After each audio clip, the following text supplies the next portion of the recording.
Ketranine was not like any other place in the galaxy. It was a strange world with floating rocks, broken gravity, strange weather, and areas where time moved differently. Ships that entered it disappeared. Maps did not work. No machine could stay working for long. Every species avoided it, except one. The Elvari called it their own. They were proud of Ketranine. To them, it was a symbol of their strength and control over chaos. The Elvari were tall, elegant, and had skin that shimmered like crystal. Their minds were sharp, their technology advanced, and their pride even greater. In the middle of an Elvari command ship, a large hall buzzed with activity. Dozens of officers moved around glowing screens. At the center stood Commander Ralvain, one of the most respected leaders of the Elvari Dominion. Her voice was calm but powerful. "No human has ever entered Ketranine and returned," she said, looking around. At her officers, "They are clever, yes, but this place is beyond them. It bends physics and destroys logic. Only we have the mind and grace to tame it." Her officers nodded in agreement. To them, humans were clumsy, loud, and too emotional, good at improvising, but not built for true challenges. "Let the humans send their envoys," Ralvain said with a smile. "We will show them why some frontiers belong to greater minds." The room hummed with pride. The Elvari had ruled this sector for centuries. They had studied the Ketra anomaly for decades. They had built their labs and outposts inside its moving storms. No other species dared challenge them here. Then the doors opened. The sound was soft, but it cut through the hall like a whisper of wind before a storm. A man walked in alone. He wore a standard Earth Alliance uniform. No weapons, no armor.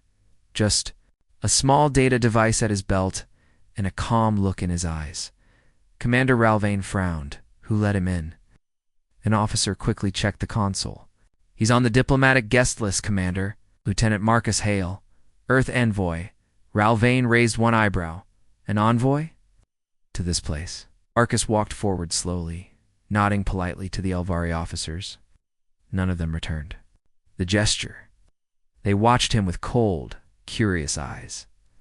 When he reached the center of the hall, he stopped in front of Ralvain. "It's an honor to be here," he said simply. Ralvain did not answer right away.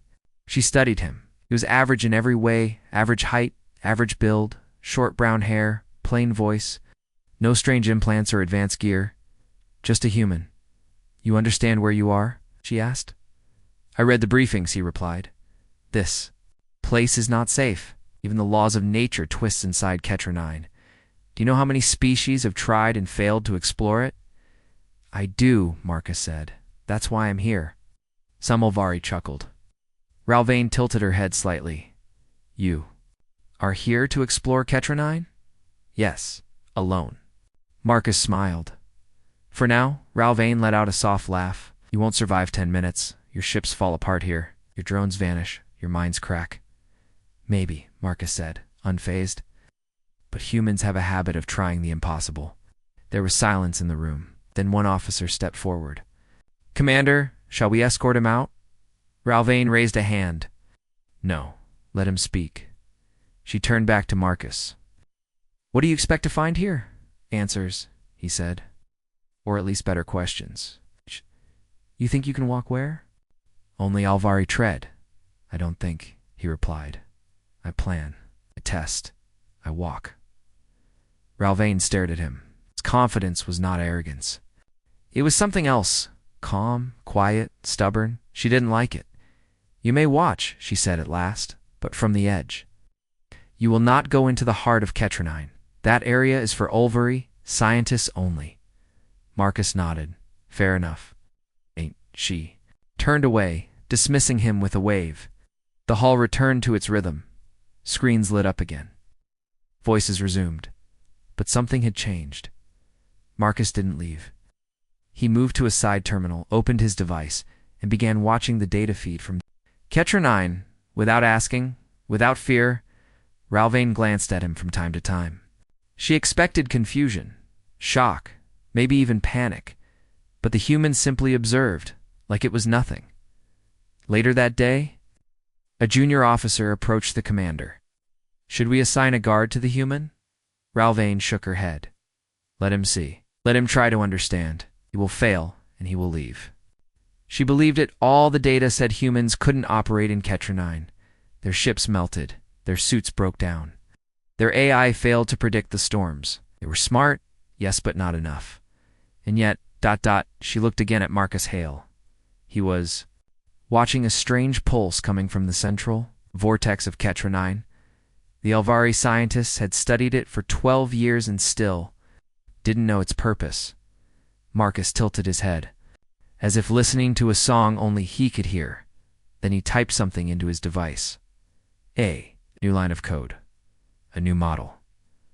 Ralvain narrowed her eyes. What are you doing, human? He didn't answer. He just kept working.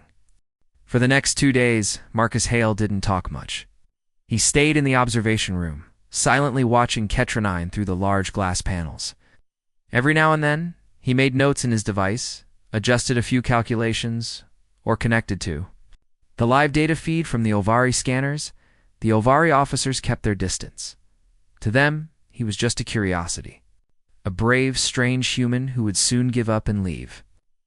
They waited for the moment he would panic, ask for help, or simply say, I can't do this. But that moment never came. Commander Ralvain visited the room often. She never said much, just stood quietly and watched him work. She didn't trust him, but she was curious. Something about the way he moved, the way he paid attention to every detail, felt unusual for a human. One evening, she entered the observation room and saw Marcus drawing patterns on a glass board with a blue marker. Swirls, waves, and sharp lines formed a strange design. It didn't look like science. It looked like art. What is that? She asked. Marcus didn't look away. It's the pulse pattern of the central vortex. I've been watching it for 37 hours, Ralvain frowned. We've studied that for 12 years. It changes every 10 seconds. Exactly, Marcus said, finally turning to face her. But I think it's not random. I think it's talking. Ralvain blinked. Talking. He nodded, not in words, but in rhythm, like music or code. Ralvain stepped closer. The drawing looked beautiful. Not all very beautiful, not precise or clean, but organic. Alive? You think Ketra 9 is alive? She asked. I think it might be trying to communicate. Ralvain crossed her arms. That theory was discarded long ago. Our scientists found no life signs. Maybe your machines were looking for something too physical, Marcus said calmly. Something with cells. But not all life is born the same way. There was a moment of silence. Then Ralvain laughed softly. It wasn't cruel, but it was sharp. You humans always come with wild ideas, she said. Emotion first, logic later. Marcus smiled. Oh. And yet we survive the impossible more than most. Ralvain tilted her head. You really believe you can enter Ketra 9 and find something new? Something our greatest minds missed? I believe that trying is worth it, he said. And sometimes the fresh eyes of someone underestimated are the most dangerous. Her expression changed slightly. She wasn't smiling now. Not angry, just thoughtful. You don't act like most humans I've met, she said. Marcus shrugged. I've been told that before. Then prove it, Ralvain said. We'll allow you a test run. It's 1 hour inside the outer zone. No deeper. You'll wear Elvari's standard protection gear, and you'll be tracked at all times. Marcus nodded. She stared at him for a moment, then added, This isn't a game, Lieutenant Hale. Ketra 9 has killed. Explorers more skilled than you. I'm not trying to beat it, he said. I'm trying to listen to it. The next day, the Elvari suited him up in a silver exploration suit. It was light but strong, equipped with anti-grav boots, a phase field generator, and real-time mapping sensors. An Elvari scientist named Velron stood beside him at the launch bay. Human, Velron said in a cold tone. This suit is one of our most valuable designs. If you fall into a gravity fold, it may keep you alive briefly. But do not expect miracles. Marcus looked at him. Thank you. I'll bring it back in one piece. Velrune said nothing more. Ralvain watched from the control room above. Her fingers tapped on the glass rail as she spoke to her second-in-command. "He won't last," she said. "But he's calm. That's strange." The officer nodded. "Most species panic during their first entry." "He's not most species," Ralvain murmured. Inside the anomaly zone, the world changed completely. Colors shifted, light curved. The ground floated in broken chunks. The sky was layered like shattered glass. Marcus moved slowly, scanning everything, letting his sensors record, but also trusting his instincts. He placed a marker, then touched a glowing vine hanging in midair. It disappeared for a second, then reappeared, pulsing in tune with the same rhythm he had drawn on the glass board. A smile touched his lips. He was right. Back in the control room, the Elvari watched in silence. Most visitors screamed during the first minute. Some collapsed from pressure changes or time distortion. But Marcus stayed calm. He adjusted his balance during a gravity wave, ducked just before a phase burst, and used his hand to trace a line. Through a flickering energy path like he'd done it before. "How is he doing that?" Velron whispered. Ralvain narrowed her eyes. He studied the pulse and learned its rhythm. "He's walking through chaos like it's a dance." The officer beside her muttered, "This isn't normal," Ralvain agreed. After 58 minutes, Marcus returned to the launch bay. He stepped out of the zone and removed his helmet. His face was calm, breathing steady. No injuries, no panic. "No failure," report Ralvain demanded as she approached. Marcus offered a small data chip, scans, observations, and predictions. "Also, I marked a potential safe route to the core sector." Velron took the chip and stared at it like it was made of fire. Ralvain looked Marcus in the eye. "How did you survive in there?" "I listened," he said. "That's all. Didn't fight the chaos, I moved with it. We walked through a gravity storm without falling. Because I timed my step with the pulse." She stared at him in silence. For a moment, no one spoke. Then she turned to her team. "Analyze his data immediately." Marcus stepped aside, letting them work. He sat down on a nearby bench, stretched a little, and pulled out a protein bar from his pocket. As he took a bite, Velron looked at him in disbelief. "You're eating?" After that, Marcus smiled, his eyes calm and steady. "Why not?" "I'm hungry." Ralvain couldn't help herself. She almost laughed, but not with mockery. Something else, admiration. Confusion? Both. She walked over to Marcus. "What do you want from this human?" He looked up at her. "Respect," he said. "Not for me, but for my people. We may not shine like your crystals, but we learn, we survive. Sometimes we surprise." You Ralvain didn't answer.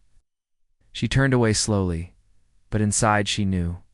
This human was dangerous, not because of his strength, but because he had just done something the Olvari thought impossible, and he made it look like it was nothing. Commander Ralvain stood at the large observation window, her arms crossed, and her gaze locked on the stormy horizon of Ketra 9. Below, the zone pulsed with its usual chaos. Gravity wells flickered. Energy storms curled like silent waves, and pieces of the land floated in slow motion. It looked beautiful, dangerous, and untouchable. But now, one thing had changed. A human had walked through it. Not only had Marcus Hale survived his first journey inside the outer layer of Ketra 9, but his data had also revealed a possible pattern one. The Elvari hadn't noticed in over a decade of research. Ralvain didn't want to believe it, but the facts were in front of her. The pattern was real. The human had seen something they hadn't. Ralvain turned to her assistant, Velron, who had been studying Marcus's data since the night before. His face was tense, and his skin had lost its usual glow. "What's your analysis?" she asked. Velron sighed. "We ran 5 simulations based on the path he predicted. 4 of them reached the central zone with minimal interference." Eyes narrowed, and the 5th, an energy pulse, disrupted the path. But Hale marked that possibility. He suggested a delay of 8 seconds to avoid it. When we applied his correction, the 5th simulation also succeeded. Ralvain looked out the window again. "He shouldn't be able to do this." Velron nodded, "But he can." Meanwhile, Marcus sat alone in the Elvari science chamber. He had been given access to a small lab and a map of Ketranine's outer regions. Though the equipment was advanced, he preferred using his own device. It was old by Alvari's standards, small, with scratches on its screen, but it worked the way he liked. He reviewed the scans from his last walk. The pulse had changed again slightly, but it still followed a rhythm like a song with a new verse. It was not easy to understand, but it wasn't impossible either. A soft knock came at the lab door. Marcus looked up. To his surprise, it wasn't a soldier or a technician. It was Ralvain. She walked in slowly, her presence calm but serious. "You been quiet?" "I've been thinking," Marcus replied. "You see music in chaos?" He smiled. "It's not music to you. It's us. It's unpredictable energy. Hazardous. Wild." Marcus tapped his screen. "It's because you're trying to control it. I'm just trying to hear what it's saying." Ralvain studied.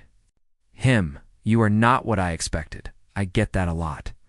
Why didn't you tell us your people had already studied Ketra-9?" Marcus paused. "Because we hadn't. Not really. Sent probes, but none survived. I knew it was dangerous. So I decided to come myself. Alone." He nodded. "Sometimes a crowd makes it harder to hear the truth." Ralvain walked closer to the table. "You want to go deeper, don't you?" "Yes, you could die, I could," Marcus said simply. "But what if I don't?" Ralvain stared at him for a long moment. Then, slowly, she nodded. "You'll have limited support. One drone. One emergency recall beacon. And we're sending an Alvari scout with you just in case." Marcus stood up. "That's fine." The next morning, Marcus stood at the edge of the Ketra-9 zone again, now preparing for a full journey toward the central vortex, a place no explorer had reached before. Beside him stood Scout Lieutenant Syra, a young Alvari known for her quiet strength and loyalty. She looked at Marcus with a mix of doubt and curiosity. "You don't seem nervous?" she said. "I've walked into stranger places." She raised an eyebrow like, "What?" "Dinner with politicians," he joked. She smiled a little. "But that is dangerous." They activated their suits and stepped into the storm. The moment they entered, the world around them changed again. Gravity swirled sideways. Lightning moved in straight lines instead of flashes. Time bent and stretched like rubber. But Marcus remained calm. He checked the pulse. It was slower now, every 11.2 seconds. He counted silently. 1, 2, 3. Now he stepped across a floating bridge of rocks. Syra followed carefully, watching him more than the path. "You're not guessing," she said. "No," he replied. "I'm listening." Deeper into the zone, winds without air pushed at their bodies. Sound vanished, then returned like echoes from another world. At one point, a wave of red light passed over them, and Syra almost lost her balance. Marcus grabbed her arm. "Wait," he said, "just 5 seconds. Let it pass." She trusted him, and when the red wave faded, they continued. They reached an area no Alvari had ever mapped. The energy here was different, calmer, almost welcoming. Syra whispered, "It's beautiful." Marcus looked around. Strange trees grew in the air, their branches moving slowly like they were breathing. In the distance, a floating spire pulsed. With light that matched the rhythm he had drawn on the glass board days ago, the heart of the storm. Marcus said softly. Back in the command center, Ralvain watched their progress closely. Every sensor showed normal vitals, stable communication, and no signs of danger. Velron leaned in. "He's mapping the unmappable." Ralvain didn't reply. She was thinking about how a single, quiet human was walking calmly through a place her people had feared for generations, and he was doing it like it was nothing. As Marcus and Syra reached the base of the floating spire, the pulse changed again, faster, sharper. Syra looked nervous. "What's happening?" "It knows we're here," Marcus said. "It's reacting. Should we leave?" "Not yet." He placed a small transmitter on the ground. The pulse reacted, slowing for a moment. A ring of light formed around the spire, opening like an eye. Then something amazing happened. The energy became still. The chaos stopped. For the first time in recorded history, Ketra-9 was quiet. Syra gasped. "What? What did you do?"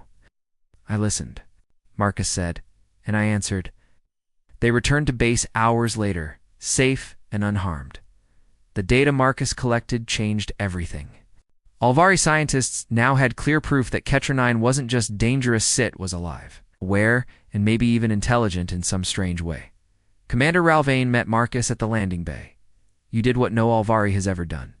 It said you walked through the impossible. Marcus looked at her, tired but calm. You said humans couldn't survive here? I was wrong. There was no anger in her voice, just truth. Marcus nodded. Thank you for letting me try. She smiled for the first time. You didn't just try, you taught us something. And as Marcus walked back into the base, quiet and thoughtful, the Alvari watched him not as a joke, not as a lesser being, but as someone who had done the unthinkable. He had walked into the storm, and he came back with peace. Since Marcus Hale returned from the heart of Ketronine, everything at the Alvari research station had changed. Scientists who once mocked the idea of human help were now poring over Marcus's recordings and sketches. Drones were flying safely through previously deadly zones, following the mapped rhythm patterns he had discovered. And the strange pulsing energy at the center of Ketronine, it had not flared up in days. For the first time in years, the station felt hopeful. Yet amid all this progress, one question continued to rise. How did the human do it? No one could explain how Marcus had seen what the Alvari missed. Not even Ralvain, the station's commander. She walked into the data chamber where Marcus was seated with Lieutenant Syra, who had accompanied him into the storm. They were both staring at a wide holographic display. Watching a slow-motion replay of their walk through the energy spire, Ralvain spoke calmly. We've reviewed everything. Your steps, your path, your timing, it all lines up. But it still doesn't make sense. Marcus raised an eyebrow. What part? Ralvain frowned. How you recognized the pattern, how you knew when to move, how you understood something that we didn't, even with better technology. Syra nodded in agreement. You said you listened. But listened to what? Marcus leaned back, then pointed at the screen. Do you hear that? Everyone went silent. A soft vibration echoed from the speakers deep. Slow, like a heartbeat mixed with wind. That's what I listened to, he said. It's not just a pulse, it's a signal. Velron, the lead science officer, walked. And from the hallway, arms crossed. You mean the storm is speaking? Marcus nodded. Yes. Not in words. Not even in a language. But it repeats. It shifts slightly each cycle, and it responds when we do something. Velron sighed. It could still be coincidence. Marcus smiled. Then I'd call it a very helpful coincidence. Ralvain raised a hand. We need to understand. Is it a system, a being, a machine? I don't know yet, Marcus admitted. But I know this. It wants to be understood. Ralvain paced slowly, then turned back to him. Tell me the truth, Hale. Was this your plan all along? Did you come here already knowing what to do? Marcus looked at her carefully then, spoke quietly. No, I didn't have the answers when I arrived. But I did have something else. What? He took out a small silver object from his jacket. It was flat and round, an old pocket compass. Syra looked confused. That's not Alvari tech. No, Marcus said. It's human, very old. Used for navigation on Earth.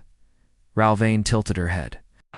Why carry that here? Marcus held the compass gently, because it reminds me what humans do best. We get lost, and then we figure it out. He looked up at her. You wanted a trick. The truth is, there's no trick. Just patience, curiosity, and the willingness to be wrong 100 times before getting it right. Later that day, the station held a special meeting. The entire team of researchers, engineers, and officers gathered in the central dome to hear Marcus speak. He stood at the center, quiet but confident. Ketronine is not an enemy, he said. It's not a mistake. It's a place with purpose. It might be alive in a way we don't yet understand, or it might be an ancient machine still following its last command. We showed the map they had created, the first complete path from the edge to the core. Every part of this storm follows a rhythm. It doesn't stop, but it moves in patterns. You can predict it. Adapt to it. Work with it, someone asked. And if we keep working with it? Marcus nodded. Then Ketronine may reveal more. Maybe even what lies deeper under the spire. Ralvain stood at the back, arms crossed, watching the Alvari around her slowly accept something she once thought impossible. A human was leading them through the mystery. That night, Ralvain called Marcus into her private chamber. The room was simple, filled with maps and glowing blueprints of the planet.